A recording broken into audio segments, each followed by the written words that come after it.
जय मां दुर्गा, जय मां काली, हर हर महादेव।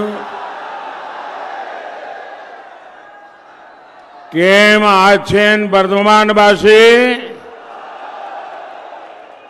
केम आछेन दुर्गापुरवासी। आपना देर सकल के हमारा विनम्र श्रद्धा प्रणाम ओ भालोबासा।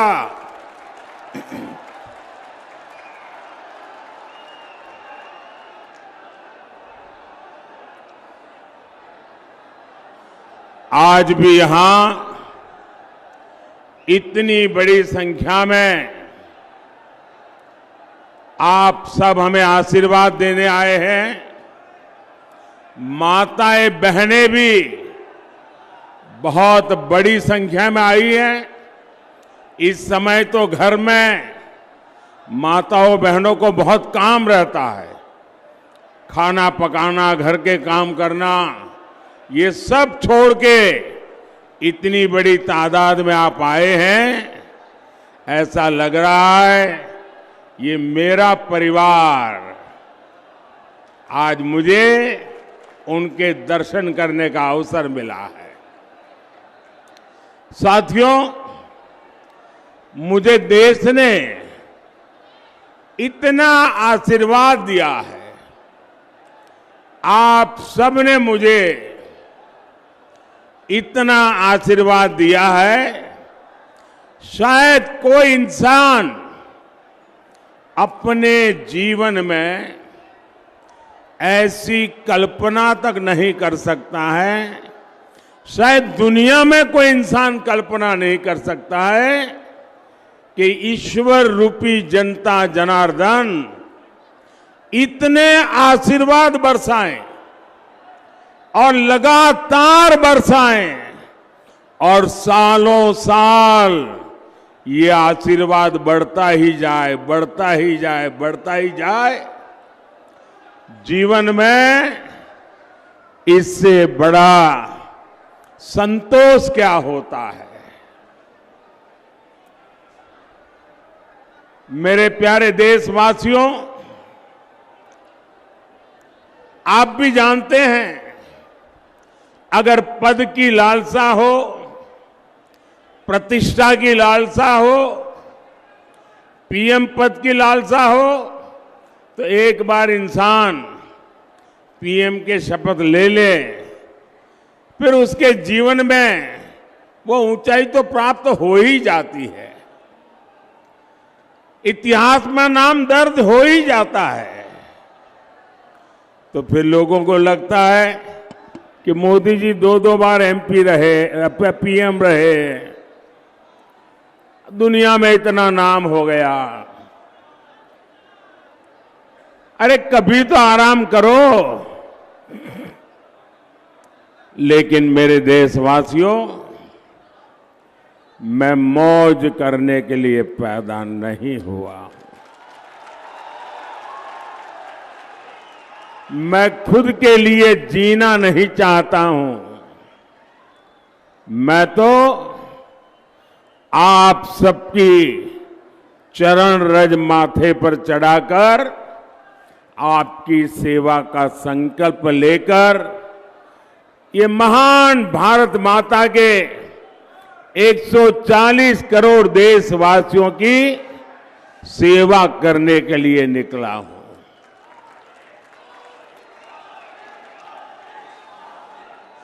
मोदी का एक ही सपना है, एक ही सपना, और वो सपना है आपके सपनों को पूरा करना।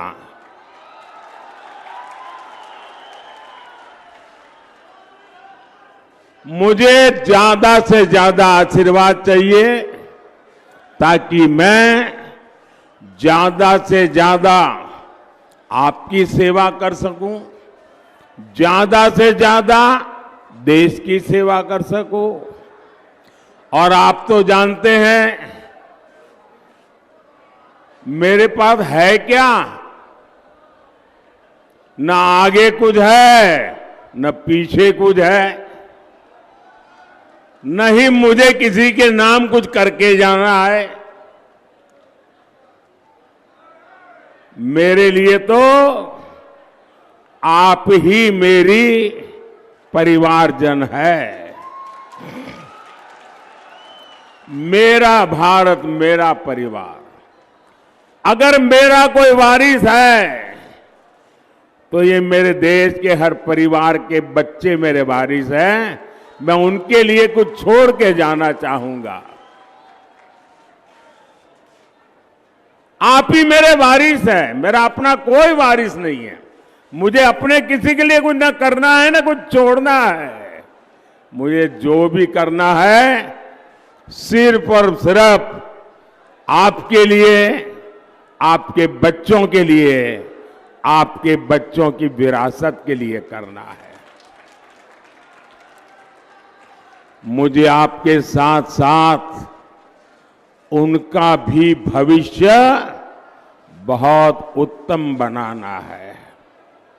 महात्मा जी, आप प्रसाद लेके आए हैं?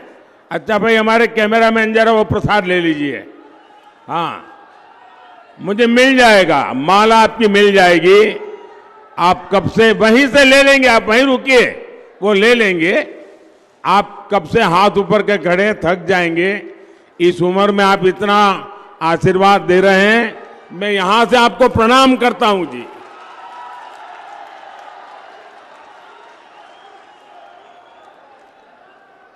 भाइयों और बहनों, मोदी विकसित भारत बनाने के लिए, आत्मनिर्भर भारत बनाने के लिए दिन रात एक किए हुए हैं। आखिर क्यों? ये मैं अपने लिए नहीं कर रहा हूं, मैं अपनों के लिए कर रहा हूं। और मेरे अपने मतलब मेरा भारत मेरा परिवार। आपके सपनों के लिए संकल्प लेकर के जी रहा हूं। मेरे प्यारे भाई बहन, जब मैं गरीबी देखता हूं, जब मैं आपकी परेशानियां देखता हूं, तो मेरी छटपटाहट बहुत बढ़ जाती है। मैं और ज्यादा बेचैन हो जाता हूं, क्योंकि मेरे लिए जब मैं सब देखता हूं तो मुझे मेरे जीवन के वो दिन याद आ जाते हैं। क्योंकि मैंने बचपन में यही देखा है, मेरे आसपास भी यही देखा, परिवार में भी यही देखा। जिंदगी जीने के लिए परिवार के लोगों को कितनी मशक्कत करनी पड़ती है, कितना जूझना पड़ता है, वो मैंने देखा है, जिया है। लेकिन मैं नहीं चाहता कि अब एक भी भारतीय ऐसी गरीबी में जीने के लिए मजबूर हो। मेरा भारत मेरा परिवार अब गरीबी की जिंदगी नहीं जिएगा। आज मुझे ये देखकर संतोष होता है कि पिछले 10 साल में 25 करोड़ लोग गरीबी से बाहर निकले हैं। ये मैं संतोष मार करके सोने वाला नहीं हूं। हां, मेरा विश्वास बढ़ गया है कि मैं अगर इतनी मेहनत करता हूं, अगर 25 करोड़ लोग निकल सकते हैं गरीबी से बाहर, आने वाले 5 साल मेहनत जरा ज्यादा करूंगा ताकि सबके सब गरीबी से बाहर आ जाए। जब उनकी गरीबी दूर हो सकती है तो ये तय है कि भारत से हम हर किसी की गरीबी हटा सकते हैं। इसलिए मैं जी तोड़ मेहनत कर रहा हूं और मैंने देखा है कि मेरी मेहनत में रंग भर दिया है मेरे देश के गरीबों ने। मेरी मेहनत को नई ताकत दी है मेरे देश के गरीबों ने, क्योंकि जब मैंने उनको कहा कि मैं आपको हथियार दूंगा, मैं आपको अवसर दूंगा, आपकी मेहनत गरीबी को परास्त करेगी, और उन्होंने मेरे साथ कदम से कदम मिलाकर के चल दिए और 25 करोड़ लोग गरीबी को ध्वस्त कर करके बाहर निकल आए। और इसलिए इस सफलता में उन गरीबों का सबसे बड़ा योगदान है जो मेरी बात मान करके मेरे साथ मेहनत के लिए आगे आए। और जब मैं उनको कहता था कि आप पहले इतनी मेहनत करते तो नहीं, बोले साहब आपको देखते हैं ना, इसलिए हमको लगता है कि आप हमारे लिए इतनी मेहनत करते हैं तो हमें हमारे लिए और ज्यादा करनी चाहिए। और इसलिए एक प्रकार से हर किसी को मेहनत का चेप लग गया और हर कोई मेहनत करने लग गया तो गरीबी जाने लगी। भाइयों, मैं जानता हूं कि भारत विकसित होगा तो उसका लाभ हमारे देश के प्रत्येक नागरिक को होने वाला है, आपको होने वाला है। भारत विकसित होगा तो हर भारतीय की आय बढ़ेगी, और जब हर भारतीय की आय बढ़ेगी तो मेरे बंगाल के लोगों की भी आय बढ़ेगी, मेरे दुर्गापुर के लोगों की आय बढ़ेगी। हमारे दिलीप जी इतनी मेहनत कर रहे हैं, यहां तो वर्धमान में और ज्यादा बढ़ेगी। मैं चाहता हूं धान के कटोरे के रूप में वर्धमान की फिर से जय जयकार हो। मैं चाहता हूं इंडस्ट्रियल सिटी के रूप में दुर्गापुर की पहचान देश में ही नहीं दुनिया में सशक्त हो। साथियों, बीते 10 साल में महिला स्वयं सहायता समूहों से 10 करोड़ महिलाएं जुड़ी हैं। मोदी ने इन्हें लाखों करोड़ रुपए की मदद दी है। आज ये स्वयं सहायता समूह अपना व्यापार कारोबार फैला रहे हैं। मोदी ने इन समूहों की 3 करोड़ बहनों को लखपति दीदी बनाने की गारंटी दी है। मोदी गांव देहात की अपनी बहनों को ड्रोन पायलट बनाने में भी जुटा है। इतना कुछ मैं क्यों कर रहा हूं? ताकि मेरी बहनों बेटियों आर्थिक रूप से और सक्षम बने, उनकी आमदनी बढ़े। लेकिन साथियों, ये टीएमसी, ये लेफ्ट और ये कांग्रेस वाले कर क्या रहे हैं? ये दिन रात क्या कर रहे हैं? मोदी का सिर लाठी मारकर फोड़ देंगे। ये कहते हैं मोदी को गोली मार दो। लेकिन मैं भी डरने वालों में से नहीं हूं। और ये नामदार लोग समझ लें, कामदार कभी डरते नहीं हैं। ये नामदार लोग समझ लें, गरीब ने कभी डर करके जिंदगी जी नहीं है। और मैं गरीबी से निकला हूं तो डरना तो मेरी डिक्शनरी में ही नहीं है। और हम गरीब लोग जीत के बड़े पक्के होते हैं। एक बार ठान लिया मतलब ठान लिया। मैंने भी ठान लिया है, जितनी नफरत मुझसे करोगे, जितनी गालियां मुझे दोगे, मैं उससे ज्यादा देशवासियों की सेवा करूंगा। साथियों, लेफ्ट और कांग्रेस और टीएम के पास विकास का विजन ही नहीं है। लेफ्ट, कांग्रेस और टीएमसी किसी राज्य का क्या हाल कर सकती है, ये आप लोग अच्छी तरह जानते हैं।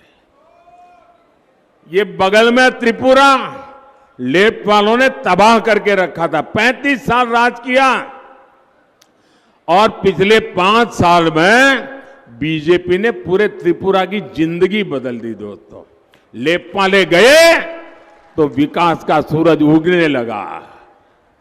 आपके सामने जीता जागता उदाहरण है। देश का विकास करना ये इनके बस की बात नहीं है। इन्हें बस एक ही काम आता है, वोट के लिए समाज को बांटो, देश को बांटो। मैंने कल टीवी पर देखा, यहां बंगाल में टीएमसी के एक एमएलए ने सरेआम धमकी दी। वो कह रहे थे कि हिंदुओं को 2 घंटे में भागीरथी में बहा देंगे। ये कौन सी भाषा है भाई? ये कौन सा पॉलिटिकल कल्चर है? हिंदुओं को बहा दोगे? वाकई क्या हालत हो गई है? बंगाल में हिंदुओं के साथ क्या हो रहा है? ऐसा लग रहा है यहां हिंदुओं को बंगाल में टीएमसी की सरकार ने यहां हिंदुओं को 2ym दर्जे का नागरिक बना करके रख दिया है। ये कैसे लोग हैं? जय श्री राम के उद्घोष से उनको आपत्ति है। जय श्री राम बोलो तो उनको बुखार आ जाता है।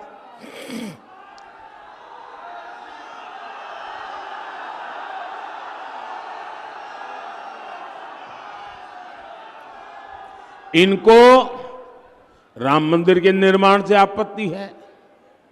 इन लोगों को रामनवमी की शोभा यात्रा से आपत्ति है।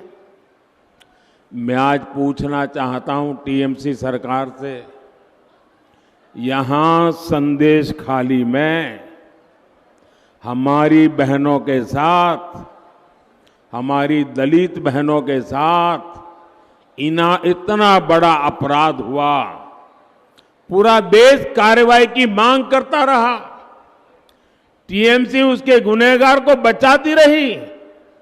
क्या सिर्फ इसलिए क्योंकि उस गुनहगार का नाम शाहजहां शेख था? भाइयों बहनों, कल जब मैं एयरपोर्ट पर उतरा तो एयरपोर्ट पे अपने कुछ कार्यकर्ता मुझे आए थे, मिलना हुआ, उनसे बातें हो रही, तो उन्होंने मुझे एक गाना सुनाया, एक गीत दिया। संदेश खाली की बेटियों ने, वो कोई संगीतकार लोग नहीं है, वो कवि लोग नहीं है, वहां पर मजदूरी करने वाली बहनें, ऐसी बहनें टेबल थपथपा कर संदेश खाली की मुसीबतों का एक गीत गा रही थी। वो गीत मैंने सुना, बंगाली में गीत है, लेकिन मैं अपने आंसू रोक नहीं पाया। मैं तो हर बंगाली को कहूंगा को संदेश खाली की उस बहनों का गीत जरूर सुने। इतना भाव विभोर करने वाला वो गीत है, यानी जो बंगाली नहीं है वो भी समझ जाएगा। और मैं उन 3-4 बेटियां जो गा रही है ना, उनको मैं बहुत बधाई देता हूं कि उन्होंने किस प्रकार से अपनी बात को पहुंचाया है। साथियों, ये टीएमसी तुष्टीकरण में लगी हुई है। आप मुझे बताइए, क्या वोट बैंक इंसान से भी बड़ा हो सकता है क्या? क्या ये तुष्टीकरण मानव धर्म से भी बड़ा हो सकता है क्या? साथियों, अब एक नया बात लेकर के आए हैं वोट के भूखे लोग।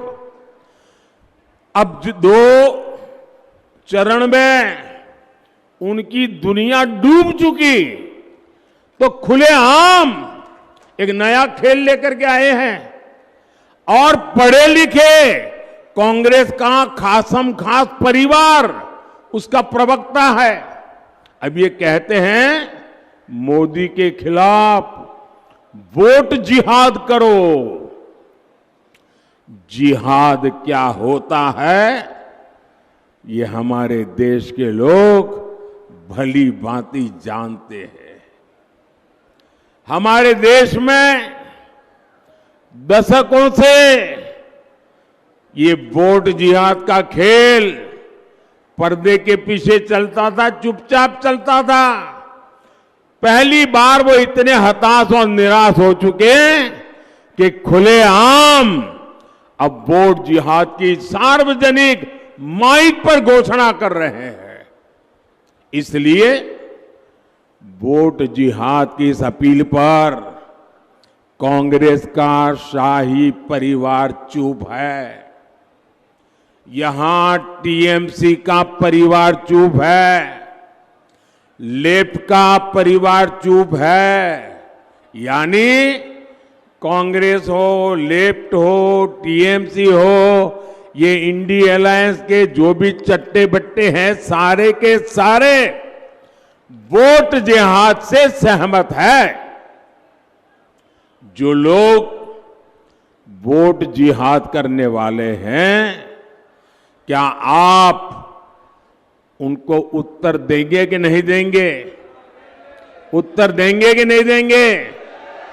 कैसे उत्तर देंगे? कैसे उत्तर देंगे? पूरी ताकत से वोट करके उत्तर देंगे और हम हमारा वोट देश के लिए देंगे। हम प्रतिक्रिया नहीं करते हैं, हम विकसित भारत के लिए वोट करेंगे। আপনি দেশের নামে আপনি দেশের নামে ভোট করুন, বিকশিত ভারতের জন্য ভোট করুন।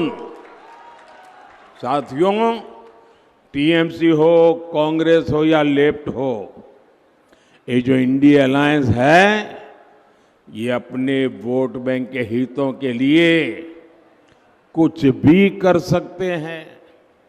आप देखिए, कांग्रेस के नेता घोषणा कर रहे हैं कि आपके मकान, आपकी दुकान, आपके खेत, बहनों के गहने सबका एक्सरे करेंगे। बताइए, आपके लॉकर का एक्सरे होगा, आपके घर में क्या पड़ा हो इसका एक्सरे होगा, आपकी दुकान में क्या है एक्सरे होगा, आपके पास क्या कमाई हुई है उसका एक्सरे करेंगे।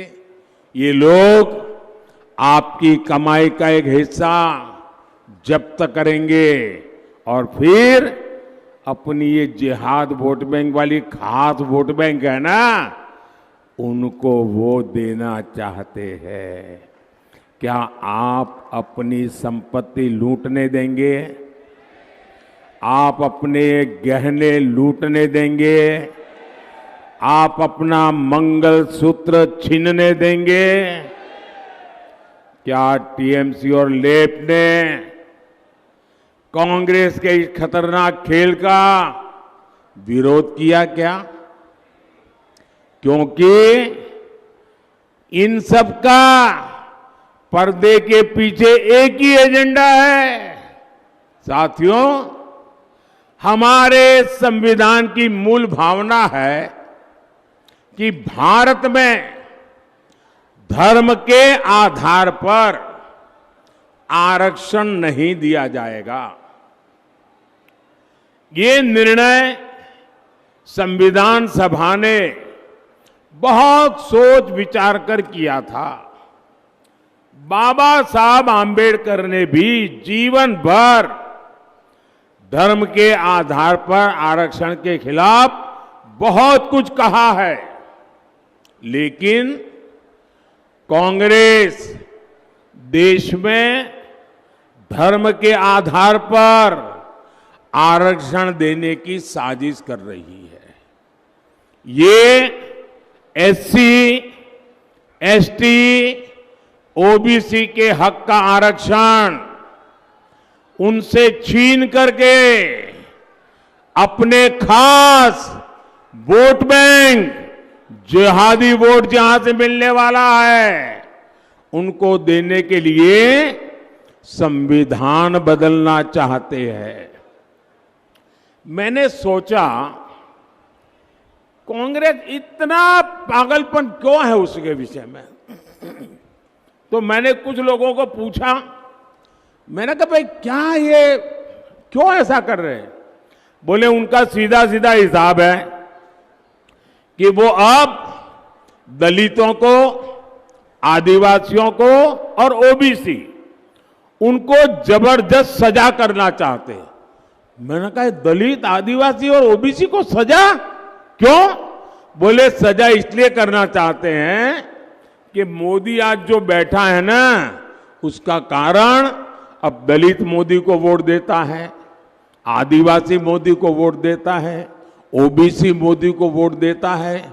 और इसलिए 50 साल तक जो कांग्रेस के साथ रहे, वो दलित, आदिवासी और ओबीसी कांग्रेस से खिसक गए, मोदी के साथ चले गए, मोदी का काम देख करके चले गए। तो अब उनको लगता है कि अब दलितों को, आदिवासियों को और ओबीसी को सजा करे। और उनके पास जो सबसे बड़ा हथियार है आरक्षण का, वो लूट लें और मुसलमानों को खुश करें, धर्म के आधार पर ये आरक्षण उनको दे दें ताकि उनकी वोट बैंक की राजनीति चलती रहे। और इन्होंने ये पाप कर्नाटका में ऑलरेडी शुरू कर दिया है। टीएमसी लेफ्ट इतने बड़े भयंकर पाप में भी चुप है। और मैं पिछले 10 दिन से लगातार कांग्रेस को 3 चैलेंज कर रहा हूं, लेकिन वो मौन रख करके बैठ गए हैं। मेरा पहला चैलेंज है कि कांग्रेस और इंडी गठबंधन वाले देश को लिखित में विश्वास दें कि वे धर्म के आधार पर आरक्षण में, संविधान में कोई भी परिवर्तन नहीं करेंगे। दूसरा मेरा चैलेंज है, ये लिखित में देश को वादा करें कि एससी, एसटी, ओबीसी का आरक्षण छीनकर धर्म के आधार पर किसी को भी नहीं बांटेंगे। मेरा तीसरा चैलेंज है, वो लिखित में दे, जहां इनकी राज्य सरकारें हैं वहां ओबीसी का कोटा काट करके धर्म के आधार पर मुसलमानों को आरक्षण नहीं दिया जाएगा। मेरी 3 साफ साफ मांग है भाई, मेरी चुनौती है उनको, मेरी चैलेंज है। 10 दिन हो गए, मुंह पे ताला लगा करके बैठ गए हैं और पैर कांपने लगे हैं, जवाब क्या दें? और इसलिए देश के हर एससी, एसटी, ओबीसी को ये इंडी गठबंधन के इरादों से सावधान रहना है। ये आपको सजा देने के मूड में है, आपके पास जो है वो लूटने के मूड में है। साथियों, मोदी जिंदा है ना, तब तक मैं लूटने नहीं दूंगा। मेरे दलित, आदिवासी, ओबीसी भाई मुझ पे विश्वास करें, मोदी जिंदा है, वो आपका हक की एक भी चीज लूटने नहीं देंगे। साथियों, बंगाल साक्षी है कि कांग्रेस ने धर्म के आधार पर देश को विभाजन किया था।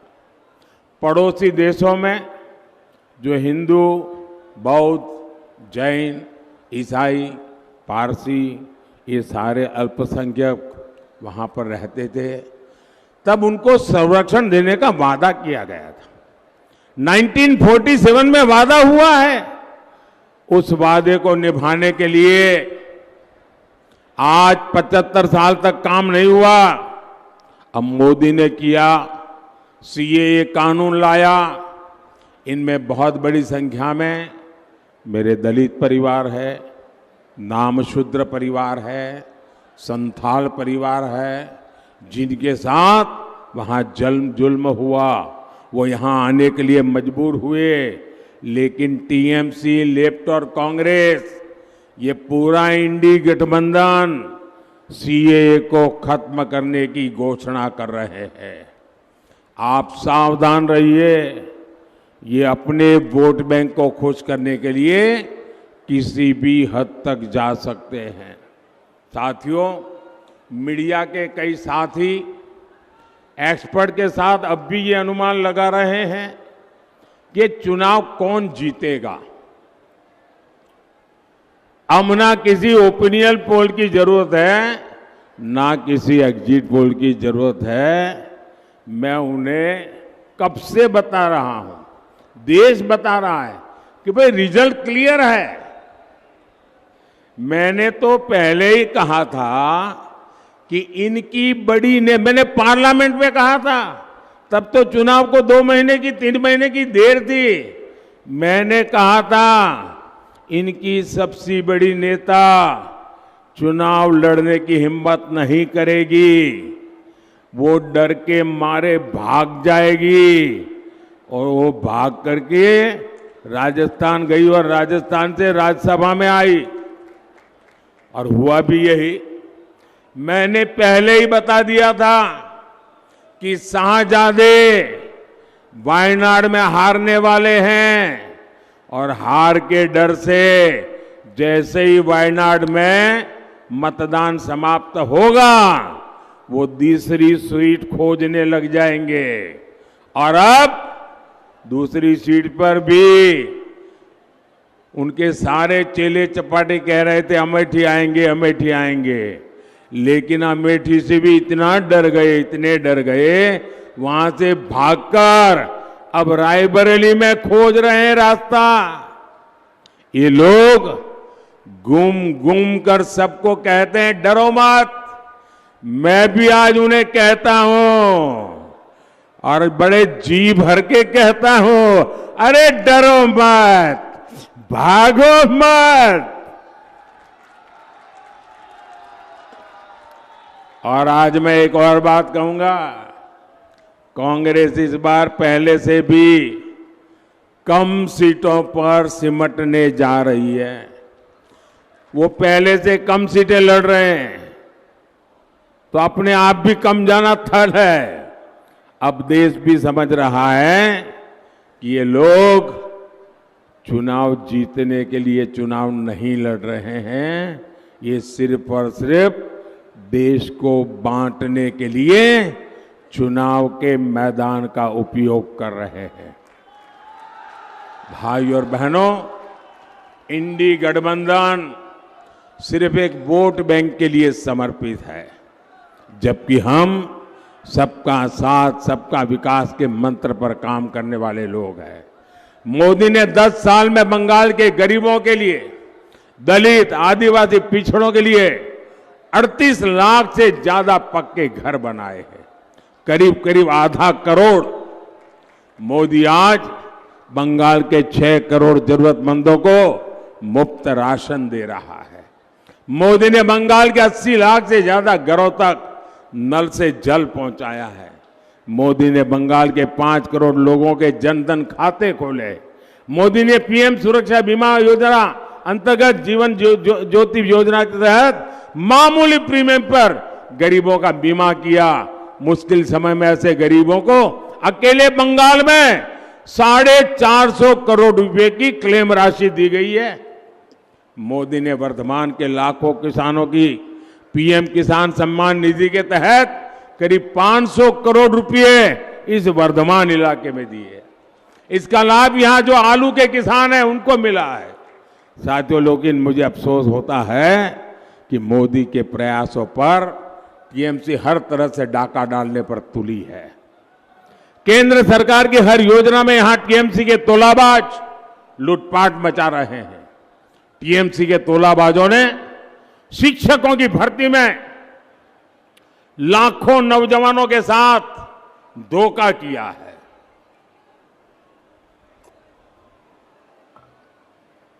और कैसा भ्रष्टाचार हुआ, वोटों नोटों के बंडल देखे आपने।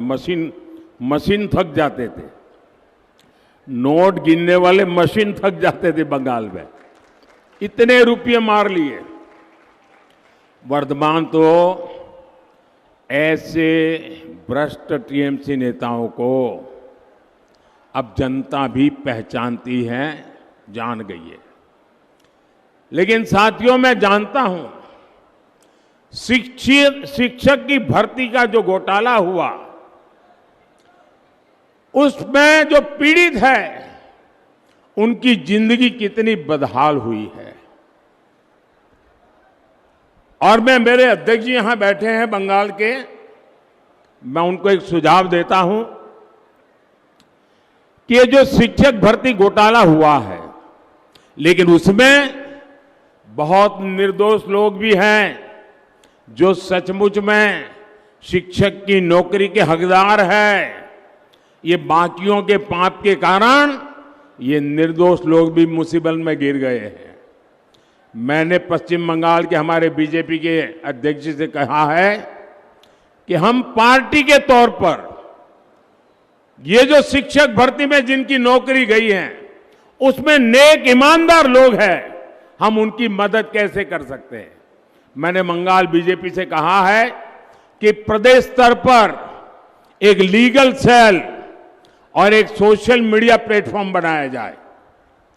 इससे उन लाभार्थियों को मदद होगी जो डॉक्यूमेंट्स सही होने के बाद भी इस घोटाले के शिकार हुए हैं।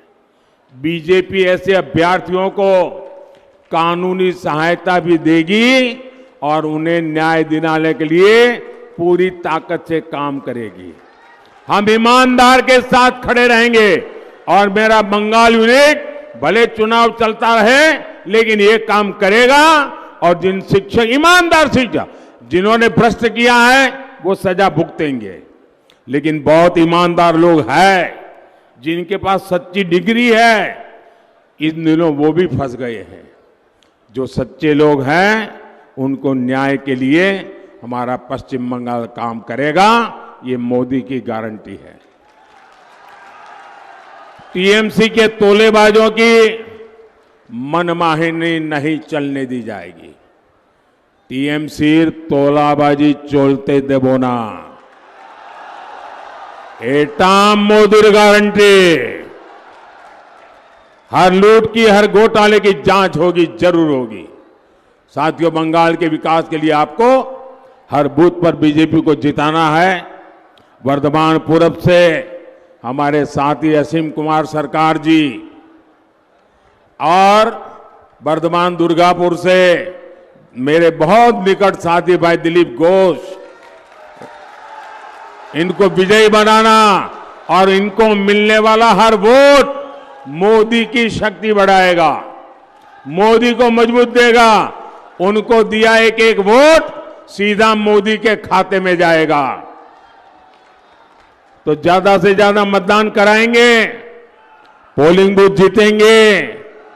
सुबह 10 बजे के पहले मतदान हो जाएगा, पक्का हो जाएगा। अच्छा, मेरा एक और काम करेंगे, हाथ ऊपर करके बताइए, करेंगे? सबके सब करेंगे। यहां से जाने के बाद घर घर जाना, सब परिवारों में जाना और कहना मोदी जी आए थे और मोदी जी ने सबको जय श्री राम कहा है। बोलिए भारत माता की, भारत माता की, भारत माता की। बहुत बहुत धन्यवाद।